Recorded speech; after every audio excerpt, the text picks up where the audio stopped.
My name is Joan, and I am 70 years old. As a retired university professor of neuroscience, I dedicated my career to understanding the human brain cognitive function and ensuring ethical conduct. I lived independently in my comfortable home, known for my sharp intellect, my unwavering lucidity, and my deep love for my family, especially my sons Mark and David. Then I overheard my daughters-in-law, Serena and June, openly discussing their monstrous plot, a fake dementia diagnosis from a bribed Dr. Thompson, thanks to a TikTok ad for a luxury memory home offering a $20,000 referral commission each. They planned to have me committed, sell my $700,000 house, and laugh callously about tossing the old bat out. My sons Mark and David dismissed my fears, saying, "You're losing your mind." My grandchildren Ethan and Chloe subtly coached, muttered about Grandma's strange ideas. My intellect, my independence, my very humanity, all savagely attacked. Yet, as despair threatened a neuroscientist's unparalleled understanding of cognitive function, ignited a cold fury. What Serena, June, Mark, David, Ethan, Chloe, Dr. Thompson, and Ms. Reynolds didn't know was my secret. Meticulously maintained personal cognitive assessment logs proving my sharp mental acuity. And crucial discrete kitchen camera footage captured their entire damning conversation. My renowned geriatric neurologist ally waited. This time their insidious conspiracy wouldn't just unravel. It would expose their shocking lack of humanity, reclaim my dignity, and restore my autonomy, proving truth triumphs over betrayal. Weeks after overhearing that shocking plot, I attempted a calm, rational discussion with Serena and June about their concerns for me. The morning sunlight streamed through my kitchen window as I sat at the oak table where Arthur and I had shared countless meals. My hands trembled slightly, not from age, but from the weight of what I'd discovered. Girls. I began, my voice steady, despite the storm in my heart. I think we need to talk about what you've been saying about my mental state. Serena's eyes flashed with something cold and calculating. She exchanged a quick glance with June, who immediately looked away, her guilt written across her face like a confession. I don't know what you mean, Joan, Serena said, her voice dripping with false sweetness. We're just concerned about you. You've been different lately. Different. The word hung in the air like a poisonous cloud. I'd spent 42 years studying the human brain, publishing research papers, teaching brilliant minds. Different indeed. That's when Serena's mask slipped completely. She giggled, actually giggled, as she leaned forward in her chair.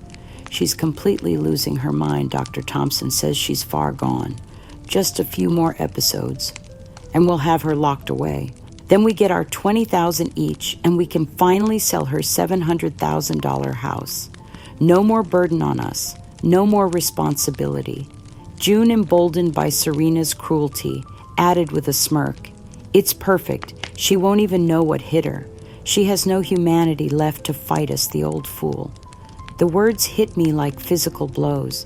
These women whom I'd welcomed into my family, whom I'd helped through their pregnancies, their marital struggles, their financial difficulties, were discussing me as if I were already dead, as if I were nothing more than a bank account to be emptied and a house to be sold. My heart broke as I tried to appeal to my sons when they arrived home from work. Mark, David, you know my mind. I study the brain. These accusations are baseless. My finances are in order. How can you let your wives plan to toss the old bat out? But my sons, my precious boys, whom I'd raised with such love and sacrifice, looked at me with eyes that no longer held recognition or respect. Mark, my eldest, whom I'd once held through night terrors and helped through college, shook his head dismissively. Mom, Serena is just concerned. You are a bit forgetful. You're losing your mind. The words came out sharp and final as if he'd been rehearsing them. David, my youngest, the one I'd protected from a truth that would have destroyed him, nodded in agreement. Mom June wouldn't lie about something like this. Maybe it's time to consider that you need help. Even my grandchildren, Ethan and Chloe, whom I'd babysat countless times, whose scraped knees I'd bandaged, whose bedtime stories I'd read, refused to meet my eyes. Ethan, 16 and tall, like his father, muttered under his breath, "Grandma's getting weird with her strange ideas." Chloe, my sweet 14-year-old granddaughter, who used to beg me to braid her hair, whispered to her brother, "Maybe Mom's right. Maybe Grandma really is losing it." The betrayal was complete when Ms. Reynolds from the luxury memory home made her friendly visit. She arrived with glossy brochures and a predatory smile emphasizing the generous referral bonuses her facility offered, $20,000 for each family member who referred a new resident. My life, my independence reduced to a commission check. Mrs. Joan, Ms. Reynolds, said, her voice honey-sweet with false compassion, "Memory Lane Gardens is a beautiful facility. You'll be so well cared for there, and your family will have such peace of mind knowing you're safe." Safe. Another word that felt like a knife twisting in my chest. I'd never been safer than in my own home, surrounded by my research, my books, my memories of Arthur. As the days passed, Serena and June began their campaign of subtle control. They claimed it was for my safety when they started intercepting my mail, sorting through my bills and correspondence as if I were a child. They moved my belongings, my reading glasses, my favorite coffee mug, then found them in strange places, gaslighting me about my memory. "Joan, you put your glasses in the refrigerator again," June would say with false concern. "Are you sure you're taking care of yourself?" I knew I hadn't put my glasses anywhere but my nightstand. But doubt is a terrible thing. It creeps in like fog, making you question everything you know to be true. Mark and David avoided my direct questions, offering only vague assurances that deepened my isolation. When I tried to discuss my financial records, my research notes, my perfectly organized filing system, they'd exchange looks and change the subject. "We're just worried about you, Mom," David would say, his voice gentle but distant. "Maybe you should listen to Serena and June. They care about you." Care. The word had lost all meaning. This wasn't care. This was calculated cruelty, wrapped in the language of concern. The control tightened like a noose around my neck. Serena and June intensified their grip on my life, refusing me access to my own bank accounts. They claimed they were managing them for my safety, but I knew the truth. They were systematically isolating me from my own resources, my own independence. Serena had the audacity to post subtle updates online about Mark's digital vigilance and responsible new security measures using my confiscated devices. She painted herself as the caring daughter-in-law, shouldering the burden of an aging, confused mother-in-law. The comments poured in praising her dedication, her sacrifice. If only they knew the truth. They demanded weekly check-in calls where they interrogated me about my daily routine, my memory, my activities. They treated me like a child, speaking in slow, condescending tones, asking if I'd remembered to eat, to take my vitamins, to lock my doors. "Joan, did you remember to turn off the stove after breakfast?" June would ask, her voice dripping with false concern. "I don't use the stove for breakfast," I'd reply, my patience wearing thin. "I have toast and coffee, same as I've had for 30 years. "Oh, Joan," she'd sigh, "you're so confused. We're just trying to help." But it was during one of these calls that I overheard the conversation that shattered what remained of my heart. Serena thought she'd muted her phone, but I could hear every word she said to her friend. "The old lady thinks she can stop me." Serena's voice was cold, calculating, devoid of any human warmth. The doctor says she's completely lost it. Now we control everything, especially her spending. That $20,000 referral bonus is ours, and her $700,000 house is next. The chilling clarity hit me like a physical blow. Their concern was a charade. My suffering was nothing more than an inconvenience to be managed. They viewed me solely as a disposable asset to be exploited, confirming their profound lack of humanity. In that moment of devastating realization, my mind drifted to a memory I'd buried so deep it felt like another lifetime. A secret I'd carried for decades, a sacrifice so profound it had shaped the entire course of my life. It was 1995, and Mark was 17, a sensitive, brilliant boy who carried the weight of the world on his shoulders. He'd always been my deep thinker, my philosopher, but that year, the darkness had found him. Severe anxiety and depression had wrapped around him like chains, suffocating his spirit until he couldn't see a way forward. I found him that October night in his bedroom, surrounded by the empty bottles of pills he'd swallowed. My baby boy, my firstborn, trying to escape a pain I couldn't understand or fix. The ambulance ride, the hospital, the psychiatrist's grave expression, all of it was burned into my memory with terrifying clarity. He'll need intensive care, the doctor had told me in Arthur. Specialized treatment. It's going to be a long road. And it was. For years, I dedicated myself entirely to Mark's recovery. When the opportunity came in 2000, the directorship at the National Neuroscience Research Institute, the pinnacle of my career, I didn't hesitate. I turned it down. "Joan, this is the chance of a lifetime," my colleague had said. "You can't pass this up." But I could. I did. Because my son needed me more than I needed professional recognition. I spent over $100,000 from my personal savings on private specialized care. I drove him to appointments, sat through family therapy sessions, researched every treatment option available. I kept his diagnosis secret, protecting his privacy, his future. No one knew, not even his brother David, not his future wife, not his children. I carried that burden alone, watching him slowly, carefully rebuild his life.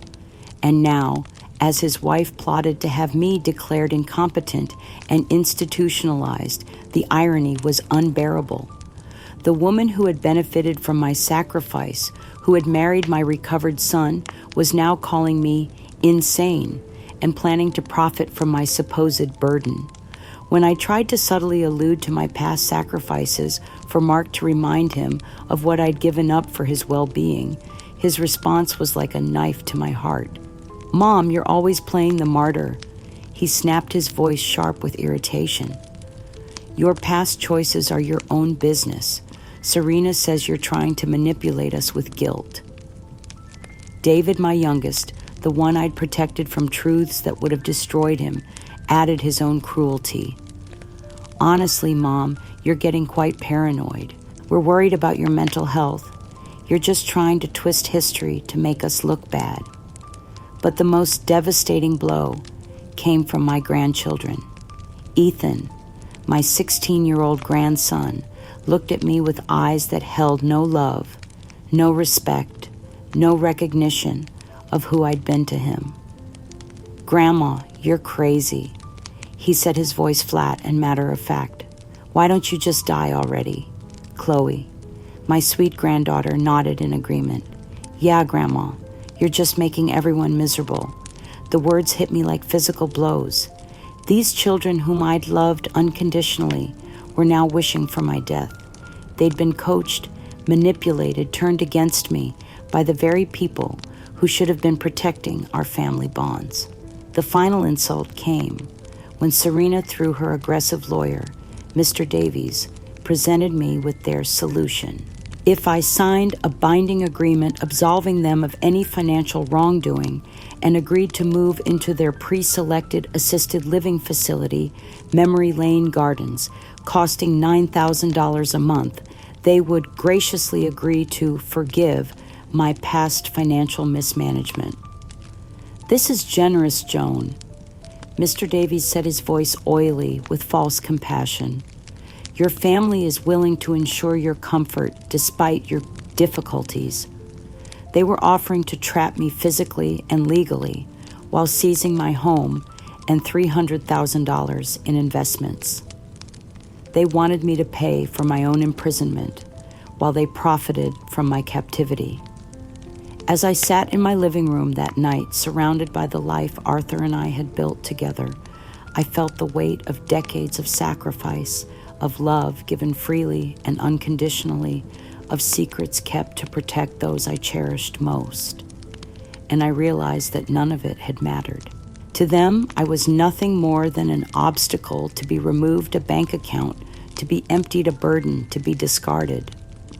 The day they came for me, I was in my garden tending to the roses Arthur had planted for our 25th anniversary. The morning dew clung to the petals like tears, and I remember thinking how beautiful they looked, how alive. I didn't know it would be the last time I'd see them.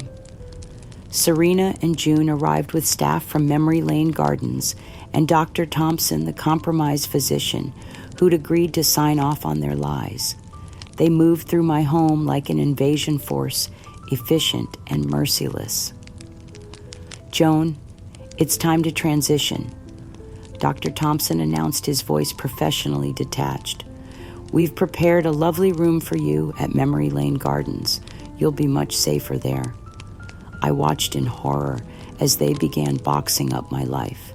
My precious research notes, the culmination of 4 decades of groundbreaking work in neuroscience, were carelessly shoved into cardboard boxes. My invaluable textbooks' first editions I'd collected over the years were tossed aside like garbage. My personal journals, filled with thoughts, memories, and discoveries, were treated as if they were worthless. Please, I begged, my voice breaking. Those are my life's work. You can't just throw them away. They're going to storage, June said dismissively. You won't need them where you're going. Storage. My legacy, my contribution to science, my intellectual identity reduced to items in a storage unit. As they began to physically remove me from my home, I made one last desperate plea to my sons. Mark and David stood in the doorway, tears in their eyes, but back straight, watching their mother being dragged from the house where they'd grown up. Mark, David, please. I cried, my voice echoing through the rooms that had once been filled with laughter and love. Don't do this. This is my home. You know my mind is clear. Your own children, Ethan and Chloe, are watching you. For a moment, just a moment, I saw something flicker in Mark's eyes. Doubt, perhaps. Or maybe just the ghost of the love he'd once felt for me.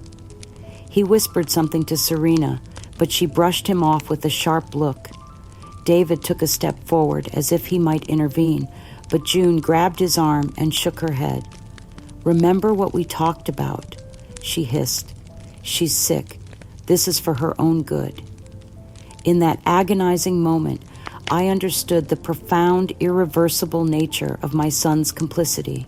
They weren't just allowing this to happen. They were actively participating in my destruction. These men whom I'd raised with such love and sacrifice were choosing their wives' greed over their mother's well-being. My heart shattered as I watched them stand by weak and complicit while I was dragged from my home. The house where I'd brought them home from the hospital, where I'd kissed their scraped knees and helped them with homework, where I'd celebrated their graduations and weddings. All of it meaningless now. The cruelty didn't end with my removal. As I was being loaded into the transport van, Serena sent a text message to my confiscated phone, which I could see on the screen. Consider this closed, Joan. You lose. Don't contact us again, ever.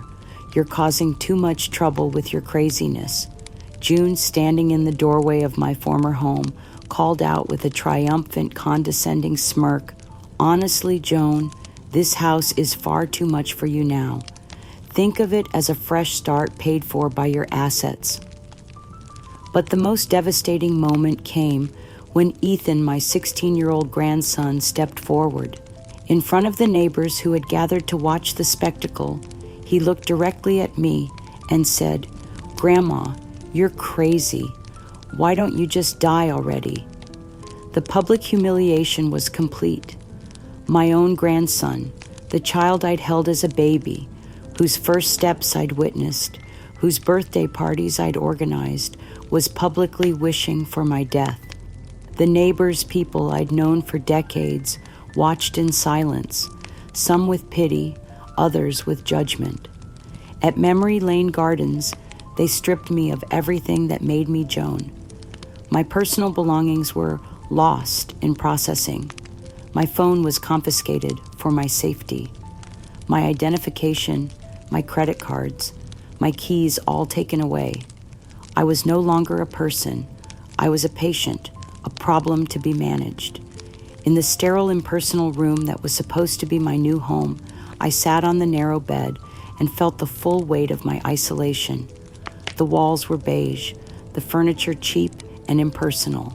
There were no photos of my family, no books, no reminders of the life I'd built. I was utterly alone, terrified, and devoid of autonomy. It was in that moment of complete despair that I confronted the deepest, most guarded secret of my life. A truth so painful, so devastating, that I'd carried it alone for over 30 years. David, my youngest son, the one I'd protected and loved unconditionally, wasn't Arthur's biological child. He was the unintended consequence of a brief, traumatic assault I'd endured during a professional conference in 1982. A conference I'd attended to present my research, to advance my career, to make a difference in the world. I'd never spoken of what happened that night. Not to Arthur, not to the police, not to anyone. I'd carried the shame and the secret alone, raising David as my husband's child, to protect Arthur's dignity and shield David from a devastating truth that would have destroyed him. Arthur never knew. He loved David as his own, was proud of him, supported him through college and into his career. David grew up believing he was the son of a good man, a professor and researcher who'd instilled in him values of integrity and compassion. But I knew, I'd always known, and I'd spent David's entire life trying to make amends for circumstances beyond my control, pouring love and resources into ensuring he had everything he needed. I'd sacrificed opportunities, spent money I didn't have, given up pieces of myself to ensure his happiness. The irony was unbearable. The child I'd protected from a truth that would have shattered him, the son I'd loved unconditionally despite the circumstances of his conception, was now abandoning me in my hour of greatest need. He was allowing his wife to profit from my forced institutionalization, watching silently as I was stripped of my dignity and humanity. I'd spent decades trying to balance the scales of an injustice that wasn't my fault, loving him, perhaps even more fiercely because of the secret I carried. And now, as I sat in that sterile room, forgotten and discarded, I realized that all that love, all that sacrifice had meant nothing to him. The cosmic irony was devastating. My life's deepest, most selfless devotion had become the weapon used to destroy me. The son I'd protected from painful truths was now inflicting the most painful betrayal imaginable. As I sat there in the gathering darkness, surrounded by the silence of institutional care, I felt the full weight of a lifetime of sacrifice, love, and secrets. And I made a vow that would change everything. This wasn't over. Not yet. Not while I still had breath in my body and fight in my heart. The truth, all of it, would come to light, and those who had betrayed me would finally understand the depth of what they'd destroyed. The walls of Memory Lane Gardens closed around me like a psychological prison. Each day, blurred into the next, a carefully orchestrated campaign designed to strip away what remained of my identity. The staff, influenced by Serena and June's generous donations and Dr. Thompson's fabricated reports, treated me as if my decades of expertise meant nothing. "Joan, dear, you're not a brain expert anymore," Nurse Patricia would say with a condescending smile whenever I tried to discuss neuroscience or cognitive function. "You're a resident now. Let's focus on today's activities." When I attempted to read scientific papers or discuss complex theories, they would gently take the materials away, claiming they were causing me agitation. My sharp intellect, the very thing that had defined me for 70 years, was constantly questioned and dismissed as delusions. "Mrs. Jones thinks she was a professor," I heard one aide whisper to another. Poor thing, the mind is a terrible thing to lose. But I hadn't lost my mind. I could recite every neurotransmitter pathway, every synaptic connection I'd studied. I could remember the exact wording of papers I'd published 20 years ago. Yet here in this sterile environment, my protests were met with pitying looks and sedatives. The most heartbreaking moments came during the supervised visits from my grandchildren. Mark and David would bring Ethan and Chloe for short, carefully orchestrated encounters that felt more like performances than family visits. "Grandma, do you remember who I am?" Ethan would ask, his voice coached and artificial. At 16, he towered over me now, but his eyes held no warmth, no recognition of the countless hours we'd spent together when he was small. Chloe, my once affectionate granddaughter, would bring comfort items, like adult coloring books and large print picture books, the kind meant for someone with severe cognitive decline. "These are easier for you now, Grandma," she'd say, her voice dripping with false sympathy. The cruelest moment came when Ethan showed me a photo on his phone. It was him and Mark standing in front of my beloved home, holding a bright red "Sold" sign. The roses Arthur had planted were already being torn out by the new owners. "Dad says you don't need this anymore," Ethan said matter-of-factly. "The new people are going to fix it up nice." Fix it up. As if the life Arthur and I had built there needed fixing. As if our memories, our love, our careful cultivation of every room and garden bed were somehow defective. Their emotional distance was a knife twisting in my heart. These children whom I'd rocked to sleep, whose skinned knees I'd kissed, whose school projects I'd helped with, now looked at me as if I were a stranger, a pitiable, burdensome stranger. The public desecration of my life's work reached its peak when June announced the sale of my home on social media, $850,000. She posted before and after renderings showcasing proposed modern renovations that would strip away every trace of the sanctuary Arthur and I had created. Excited to help Mark and David make this wise financial decision, she wrote accompanying photos of my garden being bulldozed. "Sometimes we have to let go of the past to embrace a brighter future." The comments poured in, praising her difficult but necessary decision. Neighbors who had known me for decades clicked like on posts celebrating the destruction of my home. My sanctuary, my masterpiece, reduced to nothing more than a real estate transaction. But perhaps the most devastating blow was learning about my financial situation. My personal bank accounts, the fruits of decades of careful saving and investment, were now entirely controlled by Mark and David as my court-appointed guardians.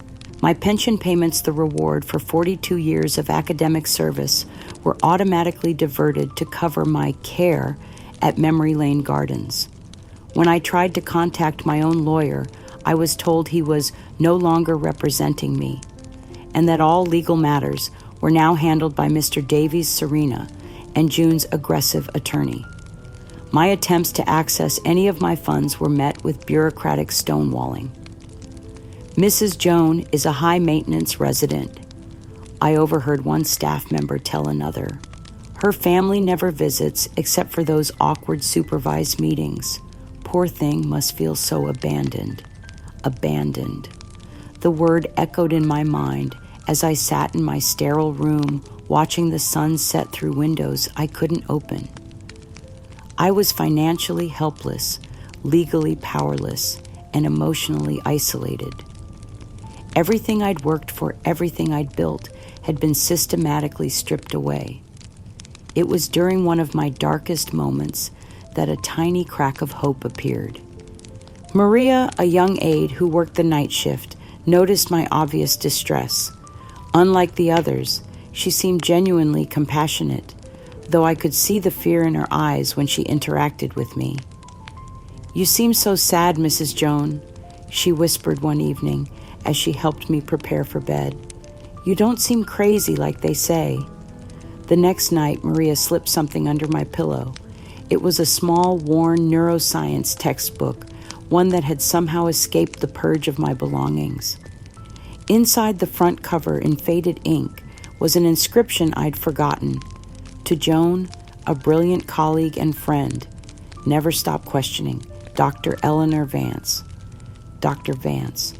My former colleague, my mentor, my friend. The inscription sparked a memory so vivid it took my breath away.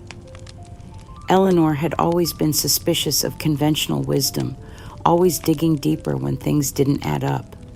If anyone would believe me, if anyone would help me, it would be Eleanor. For the first time in months, I felt a flicker of hope.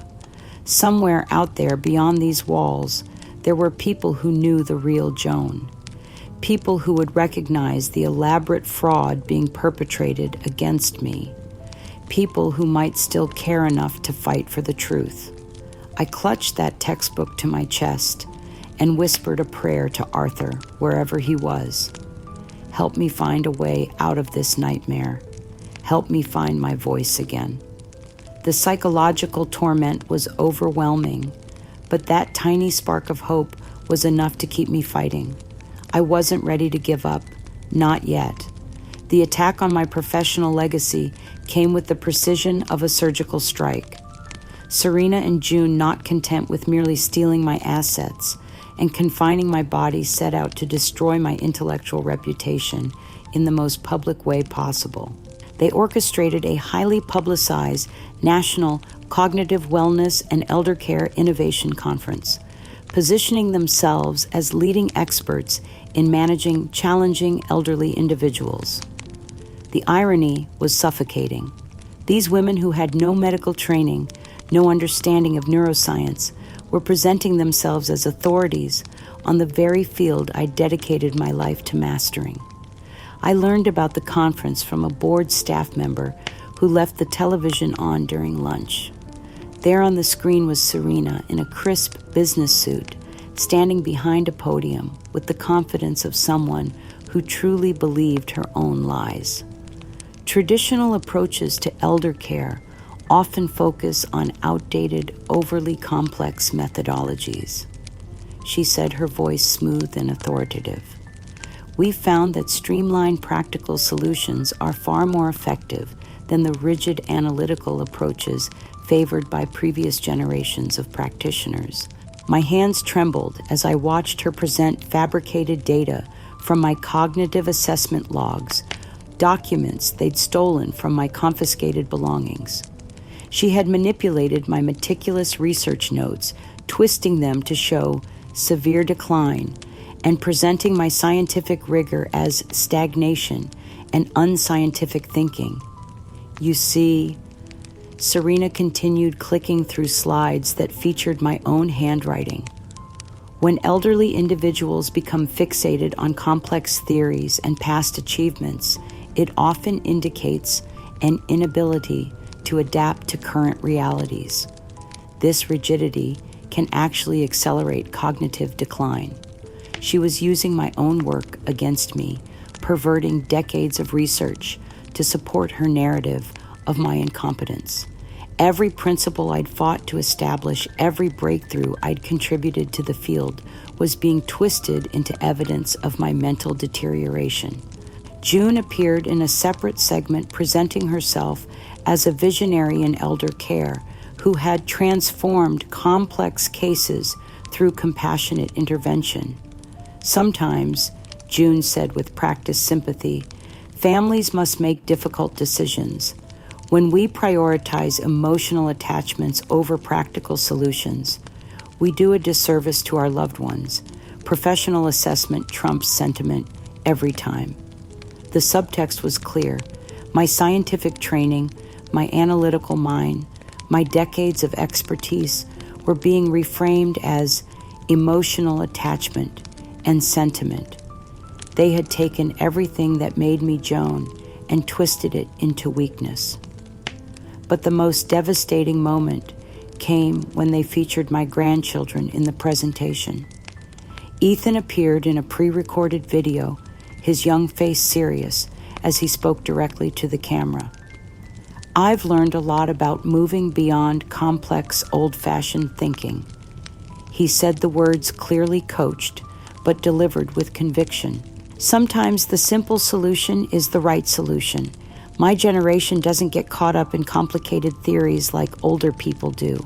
Chloe's segment was even more crushing. At 14, she giggled as she pointed at one of my brain diagrams, a detailed illustration I'd spent months perfecting for a research paper. Grandma used to study this, she laughed. So boring, all these squiggly lines and big words. We prefer easy solutions that actually work. They were using my own grandchildren to mock my life's work, reducing 42 years of groundbreaking research to squiggly lines and big words. The generational divide was being weaponized against me, my knowledge portrayed as outdated and irrelevant. As I watched this public execution of my professional identity, I felt something break inside me. These people had taken my home, my money, my freedom, and now they were taking my legacy. They were erasing me from history, replacing my contributions with their lies. But then I noticed something in the audience. An older man in the back row was shaking his head, his expression one of disgust and disbelief. I recognized him immediately, Dr. Franklin Morrison, a respected retired neuroscientist who had attended many of the same conferences I had over the years. Dr. Morrison stood up during the question period, his voice cutting through the polite applause. "I'm curious about the methodology behind these assessments," he said. "Could you provide more detail about the specific cognitive tests used and the credentials of the evaluating physicians?" Serena faltered for just a moment, her confident facade cracking slightly. "Well, we work with a team of qualified professionals," she said vaguely. "The specific details are confidential, of course, to protect patient privacy." "Of course," Dr. Morrison replied, his tone suggesting he wasn't satisfied with that answer. I watched him leave the auditorium early, and I knew that someone with real expertise had seen through their charade. Someone who understood the science would recognize the fraud. Later that evening, as I sat in my room trembling with rage and despair, Maria slipped me a note. "A doctor called looking for you," she whispered. Said his name was Morrison. He seemed really concerned. The note contained a phone number and a message. "Dr. Vance sends her regards. We know who you really are." For the first time since this nightmare began, I wasn't completely alone. Somewhere out there, real scientists, real colleagues were watching. They had seen the conference, witnessed the professional assassination, and they knew something was wrong. The public humiliation was devastating, but it had also exposed Serena and June to scrutiny from people who actually understood the field they were pretending to master. Their overconfidence might finally be their downfall.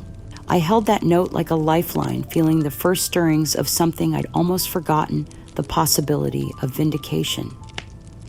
The final assault came with the brutality of a medieval siege designed to leave me with absolutely nothing. Mark and David, emboldened by their success in controlling my assets, launched a coordinated attack that would strip away the last vestiges of my financial security and reduce me to complete destitution. The lawsuit arrived on a Tuesday morning, delivered by a stone-faced process server who treated me like the criminal they claimed I was. $1.5 million. They were suing me, their own mother, for emotional distress and damaging their reputation due to my alleged harassment and financial mismanagement. The irony was breathtaking. They had stolen my home, my savings, my very identity, and now they were claiming I had damaged them. The legal document was thick with accusations that I had systematically manipulated my sons through false claims of mental competence, that I had weaponized my professional credentials to evade necessary medical intervention, and that my erratic behavior had caused them severe psychological trauma. Each word was a knife twisting in an already mortal wound. They had transformed my desperate attempts to maintain my autonomy into evidence of my instability. My fight for dignity had become proof of my delusion. But they weren't finished.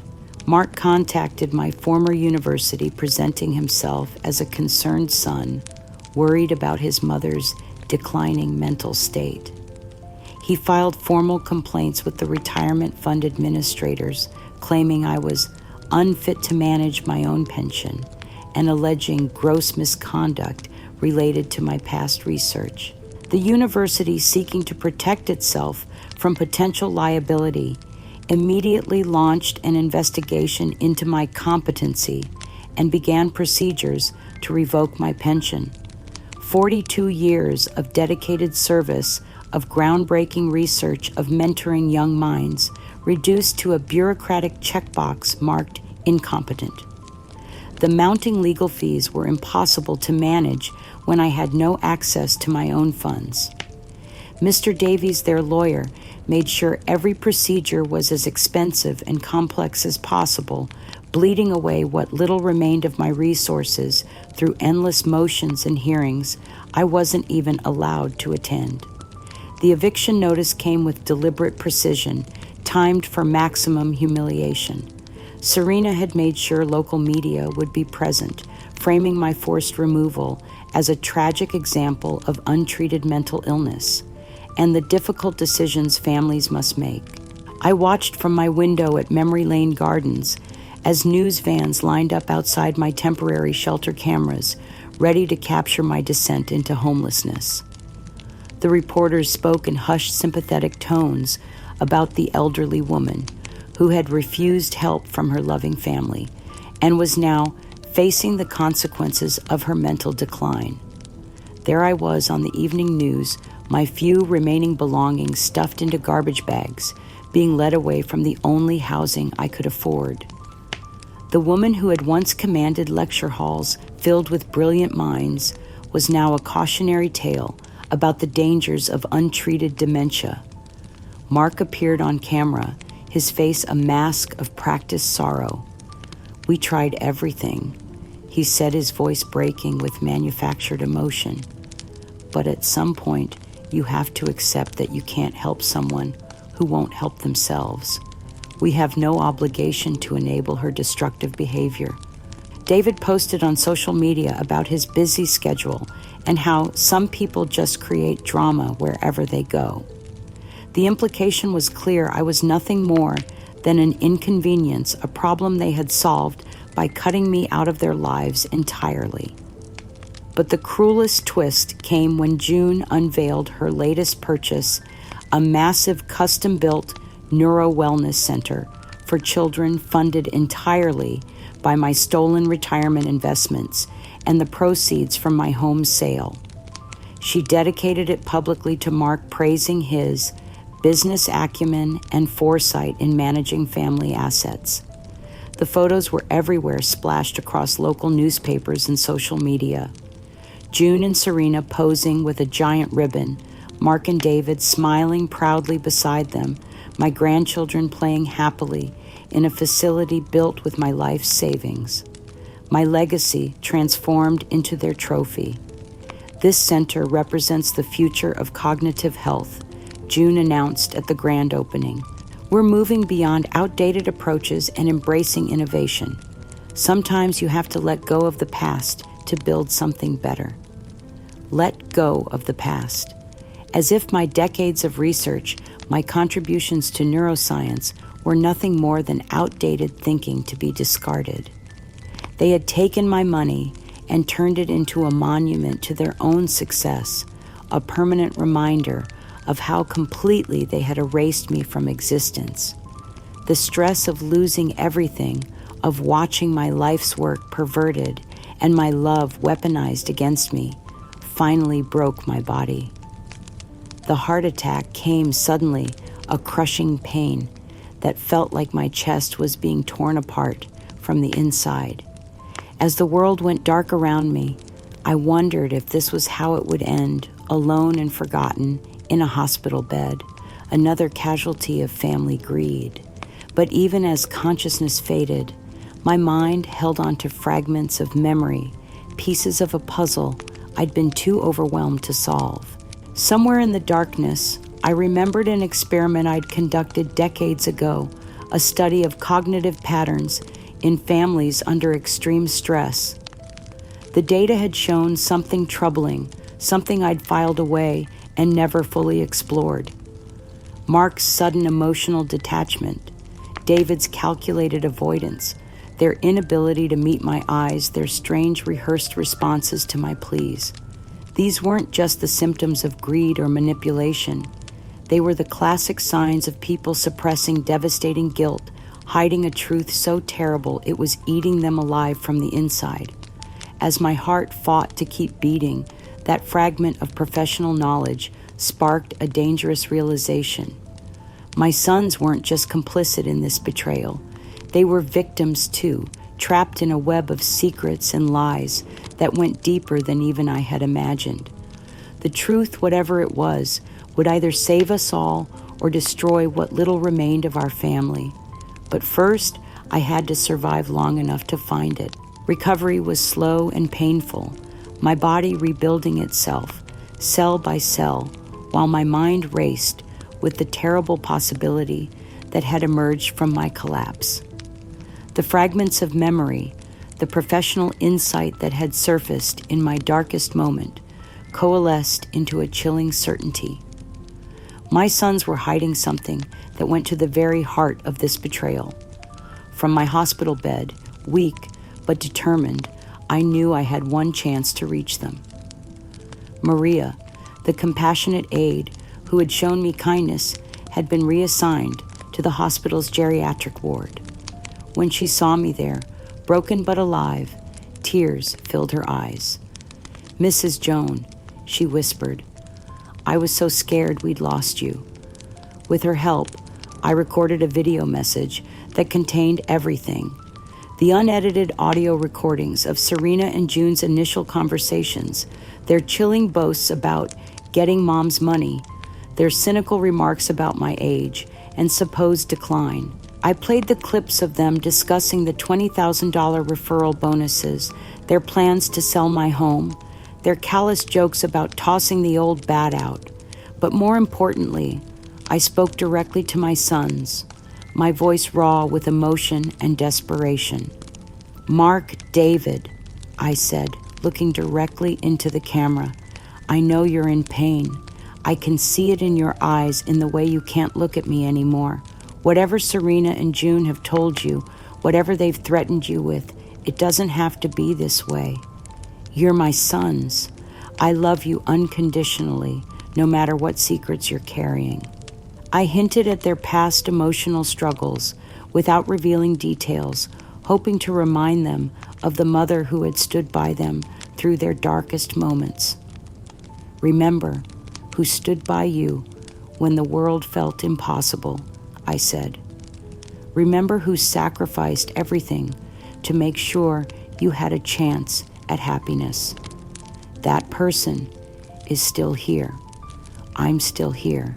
The video was 23 minutes of raw truth, documented evidence, and a mother's desperate plea for her children to choose love over greed, honesty over manipulation. Maria promised to deliver it directly to Mark and David, bypassing Serena and June entirely.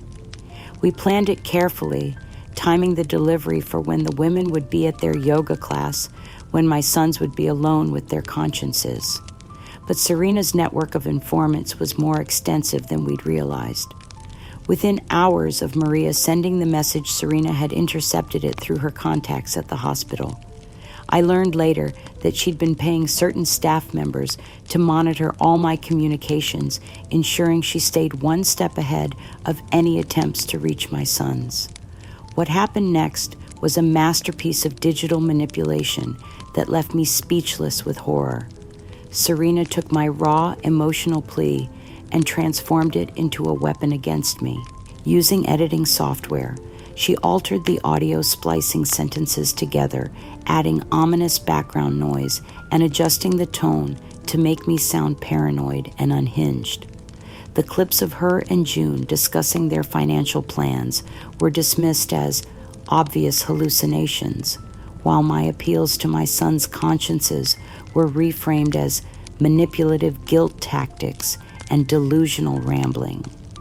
My references to their past struggles became attempts to weaponize family trauma and evidence of her deteriorating mental state.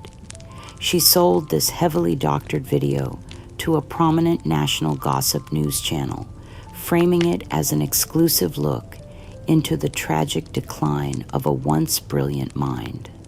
The segment aired with dramatic music and sensational headlines, Dying Woman's Desperate Delusions, and When Dementia Turns Victims into Aggressors.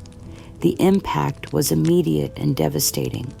My genuine suffering, my documented evidence of their fraud, was transformed into proof of my instability.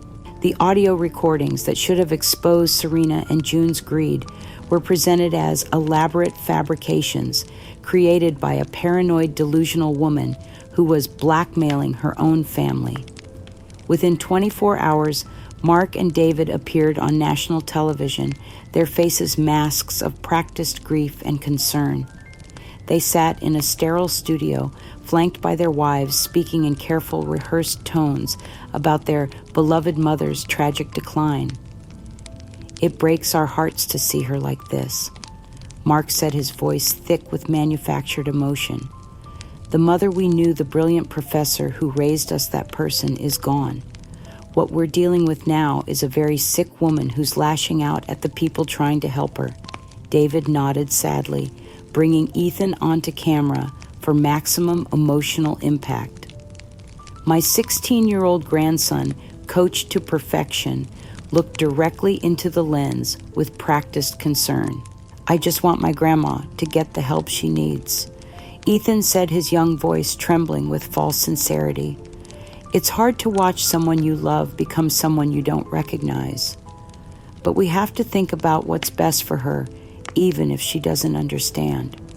June appeared in a supporting segment, offering subtle nods of agreement and looks of feigned sympathy that perfectly reinforced her husband's narrative. Sometimes love means making difficult decisions, she said softly. We're doing everything we can to ensure Joan gets the care she deserves. The performance was flawless, a symphony of manipulation that painted them as grieving family members struggling with an impossible situation.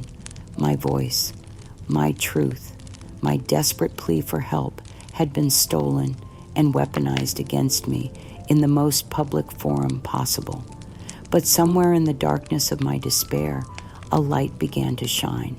Dr. Morrison, the neuroscientist who had questioned Serena at the conference, had seen the news segment. More importantly, he had connected with Dr. Eleanor Vance, my former colleague and mentor. Together, they had begun a quiet investigation that revealed the sophisticated nature of the digital manipulation. Dr. Morrison's expertise in cognitive assessment, allowed him to identify the telltale signs of audio splicing and video editing, while Dr. Vance's knowledge of my work provided context for the fabricated evidence. They weren't the only ones watching. A network of my former colleagues, scientists who remembered my contributions to the field, had begun to notice the inconsistencies in the narrative being presented. The woman they knew, the researcher they respected, didn't match the portrait being painted in the media. Late one night, as I lay in my hospital bed, feeling utterly defeated, a nurse slipped me a note. It was from Dr. Vance, written in her careful handwriting. "Joan, we know who you really are. We have the evidence. Hold on just a little longer." The message was brief, but it carried the weight of hope. Somewhere beyond the walls of my prison, beyond the lies and manipulation, the truth was being assembled by people who understood the difference between genuine cognitive decline and elaborate fraud. The public humiliation was devastating, but it had also exposed Serena and June to scrutiny from experts who couldn't be bought, manipulated, or intimidated. Their overconfidence, their willingness to take their deception to a national stage, might finally be the mistake that brought them down. As I closed my eyes that night, I held on to Dr. Vance's words like a prayer. The truth was coming. I just had to survive long enough to see it revealed. 3 months after my collapse, as I slowly regained my strength in a rehabilitation facility, the miracle I'd prayed for finally arrived. Dr. Eleanor Vance, my brilliant former colleague, had been working tirelessly behind the scenes, assembling a team of legal experts and fellow neuroscientists who refused to let my reputation be destroyed by fraud. The breakthrough came when she discovered something I'd forgotten in my darkest moments, a substantial research grant I'd documented years ago but never claimed sitting dormant in a university fund. Combined with donations from colleagues who remembered my contributions to the field, there was enough money to hire the legal team I desperately needed. Within days, we launched a massive federal civil and criminal lawsuit against Serena June, Dr. Thompson, and Ms. Reynolds for fraud, elder abuse, and defamation. The case immediately attracted global attention, not just because of the viral videos that had destroyed my reputation, but because it represented something larger, the systematic abuse of elderly people by those who should have protected them. The courtroom was packed on the day of the grand reveal. Cameras from major news networks focused on the proceedings that would either vindicate me completely or cement my disgrace forever. I sat with my legal team, my hands trembling, not from age, but from the weight of this moment. Everything I was, everything I'd worked for, hung in the balance. "Your Honor," my attorney announced, "we would like to present evidence that will demonstrate the systematic fraud perpetrated against Dr. Joan Harrison." He held up a small device that looked innocuous enough. "This is audio from a recording device Dr. Harrison installed in her kitchen, disguised as a spice rack after she became suspicious of her daughters-in-law's behavior." The silence in the courtroom was absolute as the first recording began to play. Serena's voice filled the space crystal clear and utterly damning. "The old lady thinks she can stop me." Her voice rang out cold and calculating. "The doctor says she's completely lost it. Now we control everything, especially her spending. That $20,000 referral bonus is ours, and her $700,000 house is next." June's laughter followed, sharp and cruel. "It's perfect. She won't even know what hit her. She has no humanity left to fight us, the old fool." The audio continued capturing their detailed plans for my forced institutionalization, their discussions of bribing Dr. Thompson for a fake dementia diagnosis, their callous jokes about tossing the old bat out. Every word they'd spoken in what they thought was privacy was now being broadcast to the world. I watched the jury's faces change as they listened, horror and disgust replacing skepticism. These weren't the voices of concerned family members making difficult decisions. These were the voices of predators celebrating their prey. When Dr. Thompson was called to testify, the broken man who took the stand bore little resemblance to the confident physician who had signed my false diagnosis. Confronted with the undeniable audio evidence of his complicity, he crumbled completely. They offered me $50,000, he whispered, his voice barely audible. My practice was failing. My wife was threatening divorce. I knew it was wrong, but I needed the money. Joan Harrison is completely mentally competent. I've never seen any evidence of cognitive decline. The diagnosis was fabricated. His confession sent shockwaves through the medical community. Within hours, his license was suspended, his career destroyed by his own greed and weakness. But the most devastating moment came when Serena was called to testify. The confident woman who had orchestrated this elaborate fraud looked pale and shaken as she approached the witness stand. When the prosecutor played recording after recording of her own voice detailing the conspiracy with chilling precision, something inside her broke. I didn't, she stammered, her composure cracking like glass. As the full weight of her crimes was laid bare before the world, Serena suffered a complete psychological collapse. She began sobbing uncontrollably, her body shaking as she tried to form coherent words. We needed the money. She wailed, her mask of caring daughter-in-law finally stripped away. She was old. She was going to die anyway. Why should she have all that money when we were struggling? The raw honesty of her breakdown was more damning than any evidence we could have presented. Here finally was the truth. My suffering had been nothing more than an inconvenience to overcome in their pursuit of wealth. June's attempt to flee the courtroom was captured by every camera present, her calculated composure dissolving into desperate panic as bailiffs escorted her back to face the consequences of her actions. Ms. Reynolds, the memory home representative who had enabled their fraud for referral bonuses, sat in stunned silence as her own complicity was exposed. But perhaps the most heartbreaking moment came when Mark and David were called to testify.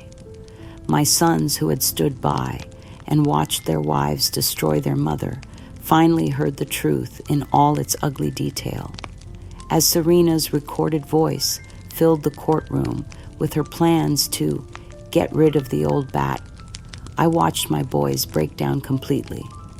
Mark buried his face in his hands, his shoulders shaking with sobs. "Oh God, Mom," he whispered. "What have we done? What have we done?" David couldn't even speak, overcome by the magnitude of his failure to protect the woman who had sacrificed everything for him. They had been manipulated, yes, but they had also chosen to believe lies rather than trust their own mother. The sight of their public breakdown should have brought me satisfaction, but instead I felt only sorrow. These broken men were still my children, still the boys I'd held through nightmares and celebrated through triumphs. Their wives had destroyed them too, turning them into weapons against the mother who loved them. As the judge prepared to deliver his verdict, I reflected on the journey that had brought us to this moment.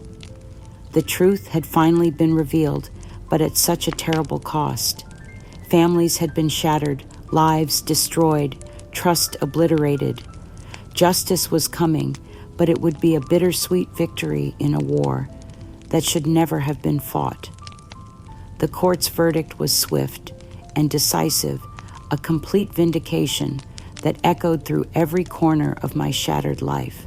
Judge Morrison, no relation to the scientist who had first questioned Serena's conference presentation, delivered his ruling with the gravity befitting such a profound betrayal of trust.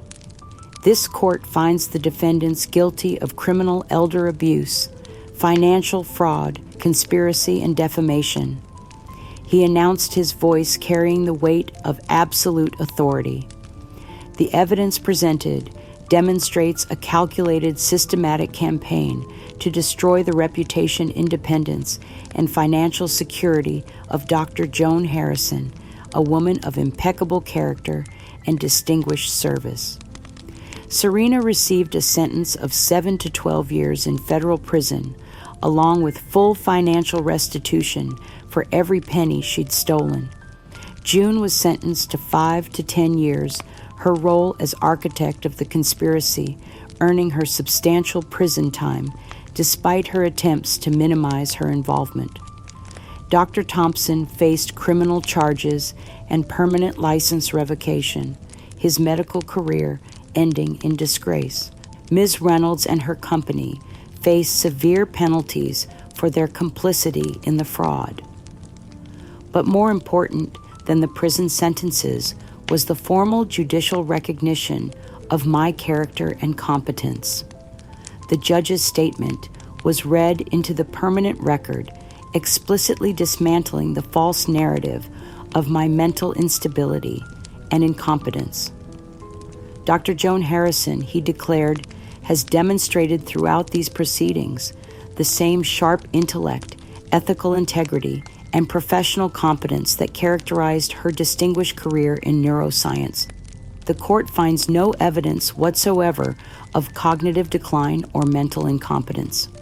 The defendant's characterization of Dr. Harrison as mentally unfit was a deliberate fabrication designed to facilitate their criminal enterprise. Those words felt like resurrection. After months of being treated as confused, delusional, and incompetent, the highest legal authority in the land had declared me sound of mind and wrongfully persecuted. My dignity, my professional legacy, my very identity had been restored by the power of truth. The media coverage was extensive, but this time it told the real story. Headlines proclaimed, "Brilliant Professor Vindicated," and "Elder Abuse Conspiracy Exposed." The same news outlets that had once presented me as a tragic example of untreated dementia now celebrated my courage in fighting for justice. But victory came with its own burdens. From her prison cell, Serena sent me a rambling, desperate letter that revealed the true depths of her brokenness. The confident manipulator who had orchestrated my destruction was now a broken woman begging for forgiveness. "Dear Joan," she wrote in shaky handwriting, "I know you must hate me and I deserve it. I don't know what happened to me, how I became so cruel, so greedy. Looking back, I can't believe the things I said, the things I did. I destroyed my own family, my children's future, everything good in my life, and for what money that's gone now anyway.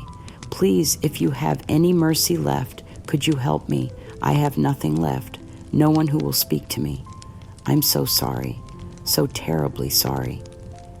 Reading her letter, I felt not satisfaction, but profound sadness.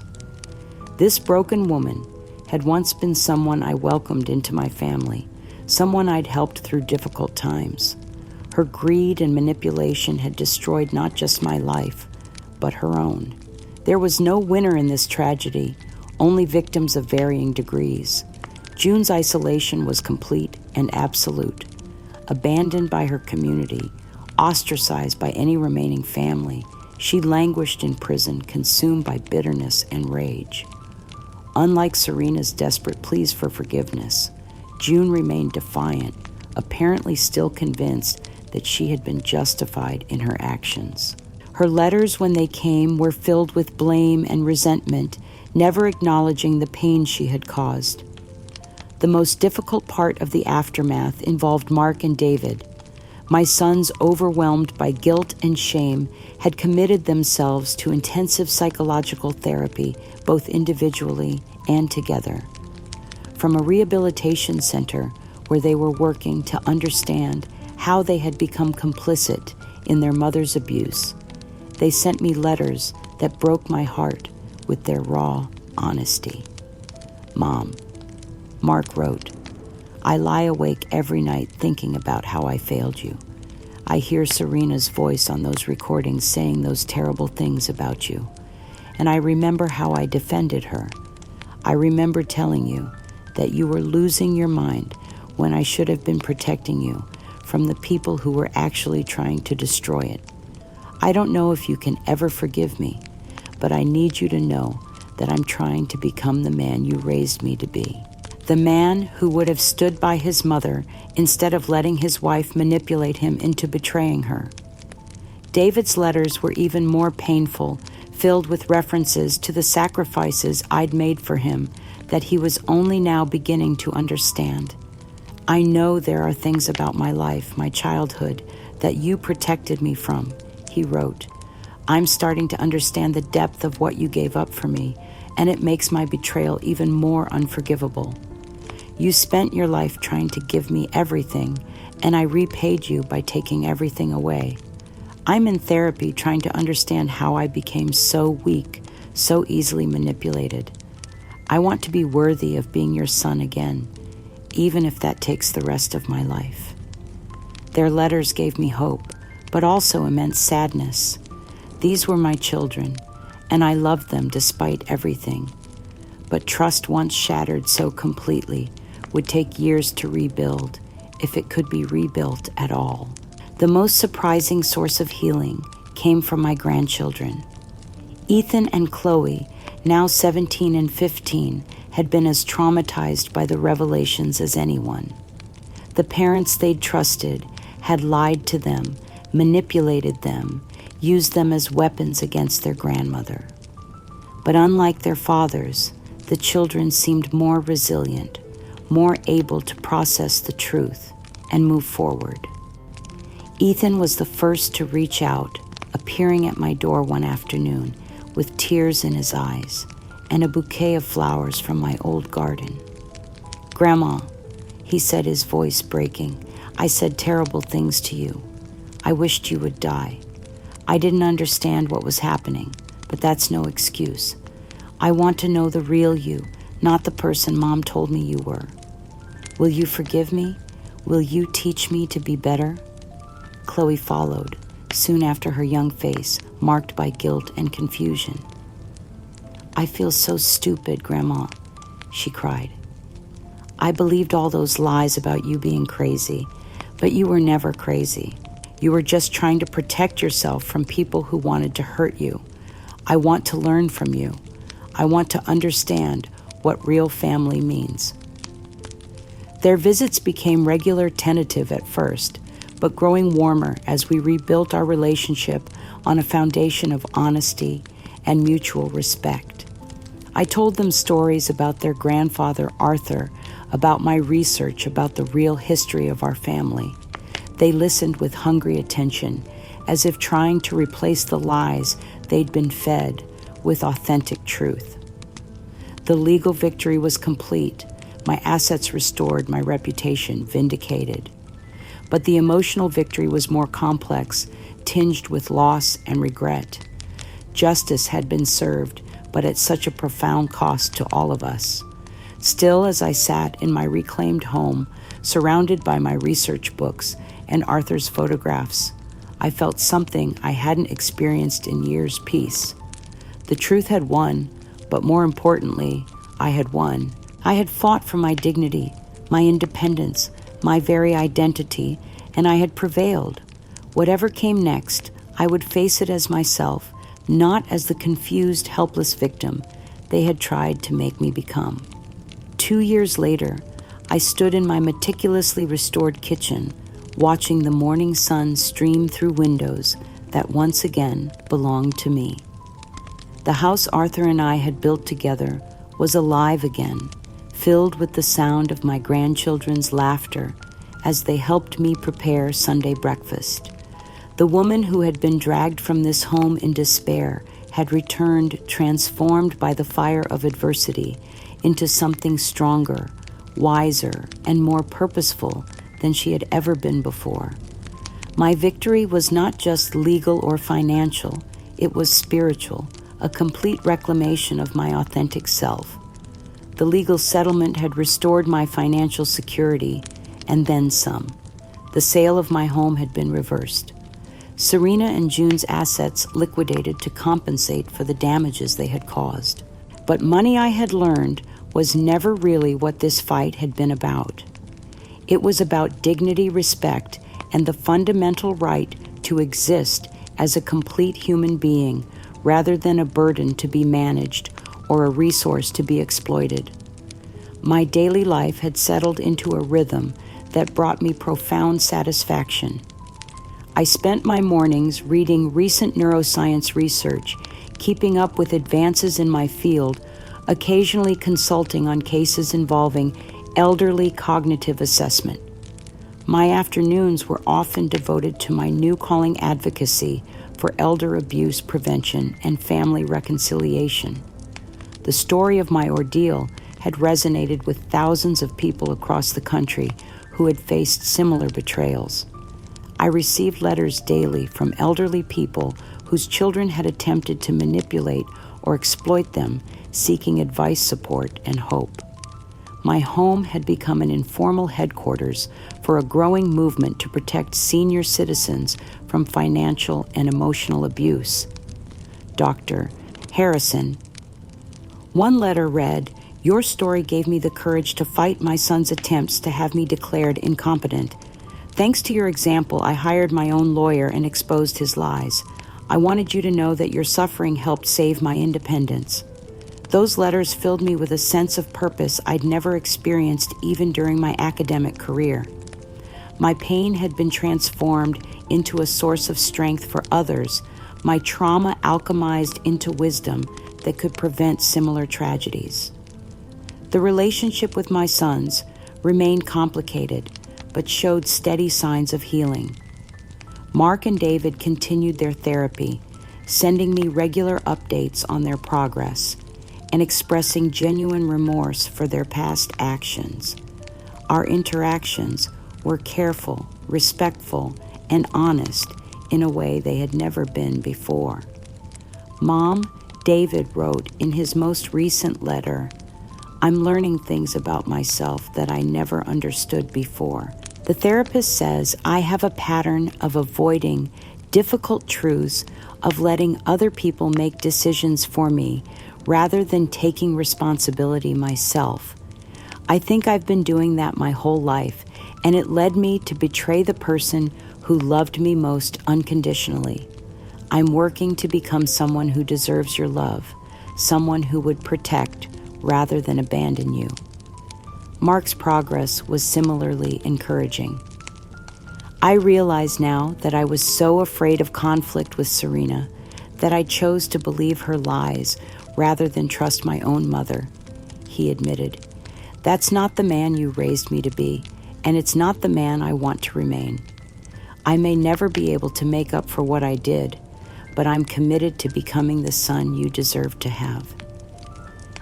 Their letters brought both pain and hope. The men they were becoming, humble and self-aware, bore little resemblance to the weak, manipulated people who had stood by while their wives destroyed their mother. Perhaps in time, we could build something new, together, a relationship based on truth, rather than sentiment, respect, rather than obligation. But it was my grandchildren who brought me the greatest joy. Ethan and Chloe had blossomed in the aftermath of the trial, freed from the toxic influence of their mothers and encouraged to think for themselves. They visited regularly, eager to learn about their family's real history and to understand the woman they had been taught to dismiss. "Grandma," Chloe said during one of our Sunday dinners, "will you tell us about your research again? I want to understand what you discovered about the brain." "And tell us about Grandpa Arthur," Ethan added. "Mom never talked about him, but I want to know what he was really like." These conversations, honest and open, in a way our previous interactions had never been represented the best possible outcome of our family's ordeal. My grandchildren were learning to value truth over convenience, integrity over conformity, love over manipulation. Serena remained in prison, her letters to me growing increasingly desperate and incoherent as the reality of her situation sank in. I had stopped responding to them not out of cruelty, but because I recognized that she needed to find her own path to redemption, one that didn't depend on my forgiveness or assistance. June's isolation was complete. She had burned every bridge, betrayed every trust, and now faced the consequences alone. I felt pity for her, but no obligation to ease her suffering. Some actions have consequences that cannot be undone by apology or regret. My greatest satisfaction came from my work with other elder abuse survivors. I had written a memoir detailing my experience, which had become a bestseller and required reading in social work and legal programs across the country. The book's success had led to speaking engagements, media appearances, and consulting work with organizations dedicated to protecting elderly people from exploitation. The Silent House Plan, as I had titled my book, had struck a nerve in American society. It exposed the vulnerability of elderly people to manipulation by those they trusted most and provided a roadmap for recognition, resistance, and recovery. The response had been overwhelming, with readers sharing their own stories and finding strength in knowing they were not alone. My support group had grown into a national network of survivors and advocates, people who understood that elder abuse was not a private family matter, but a societal problem requiring collective action. We had successfully lobbied for stronger legal protections, better oversight of financial guardianships, and increased penalties for those who exploited vulnerable seniors. As I sat in my garden that evening watching the roses Arthur had planted bloom once again, I reflected on the journey that had brought me to this place. The woman who had been dragged from this house in despair bore little resemblance to the woman who now called it home. I had been broken down to my very foundation and rebuilt stronger, wiser, and more purposeful than before. The betrayal had taught me that trust must be earned and verified, that love without respect is meaningless, and that dignity is not something that can be given or taken away by others. It must be claimed and defended by each individual. My sons had failed me, but they had also learned from their failure. My grandchildren had been manipulated, but they had emerged with a deeper understanding of truth and loyalty. Most importantly, I had learned that survival is not enough. The goal was not simply to endure betrayal and abuse, but to transform the experience into something valuable, something that could prevent others from suffering as I had suffered. As the sun set behind the mountains Arthur and I had gazed at for so many years, I felt a peace I had never known before. This was not the peace of the unburdened, but the peace of someone who had carried great weight and discovered her own strength. I had faced the worst that family betrayal could offer and emerged not just intact, but enhanced. The truth had set me free, but more than that, it had set me ablaze with purpose. My life's greatest chapter was still being written, and it would be a story of redemption advocacy and the unshakable power of an individual to stand against injustice and prevail. Years have passed since that terrible betrayal, and as I sit in my garden this morning surrounded by the roses Arthur planted and the laughter of grandchildren who now know their grandmother's true story, I can honestly say that I have found a peace deeper than any I knew before this ordeal began. My home is once again my sanctuary, but it is more than that now. It has become a beacon for others who face similar battles, a place where truth is honored and dignity defended.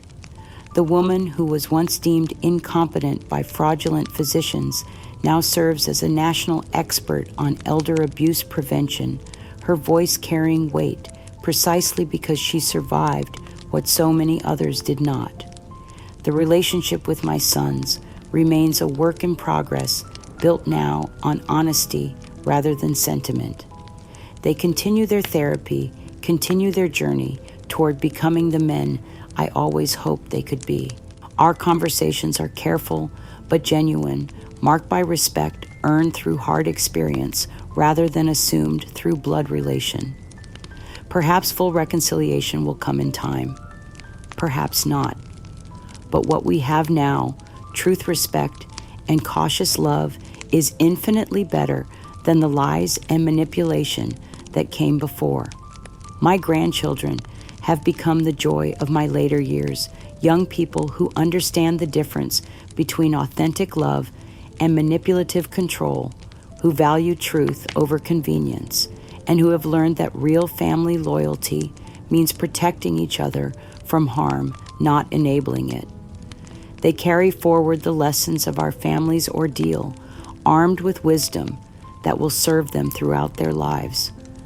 The greatest lesson I learned through this nightmare is that our worth does not depend on others' recognition of it. Self-respect cannot be stolen. It can only be surrendered. I had allowed others to define my value, to question my competence, to determine my fate. But in the end, the truth that mattered most was the truth I knew about myself, that I was a woman of intelligence, integrity, and strength, regardless of what others chose to believe.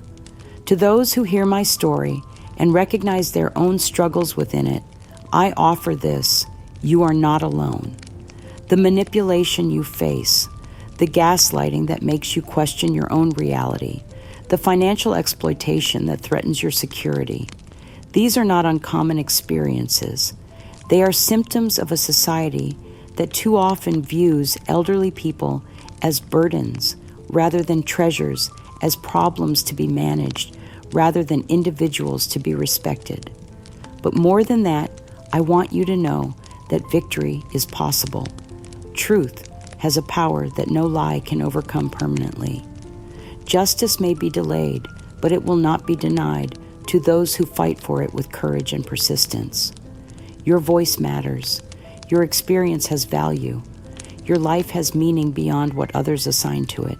The authentic happiness I have found is not the simple contentment of an untroubled life, but the profound satisfaction of a life reclaimed through struggle, a spirit freed through confronting harsh truths, and a legacy secured not through what was given to me, but through what I chose to make of what was taken from me. That is the gift hidden within even the cruelest betrayal, the opportunity to discover who you really are when everything else is stripped away, and the chance to build something beautiful from the rubble of what others tried to destroy.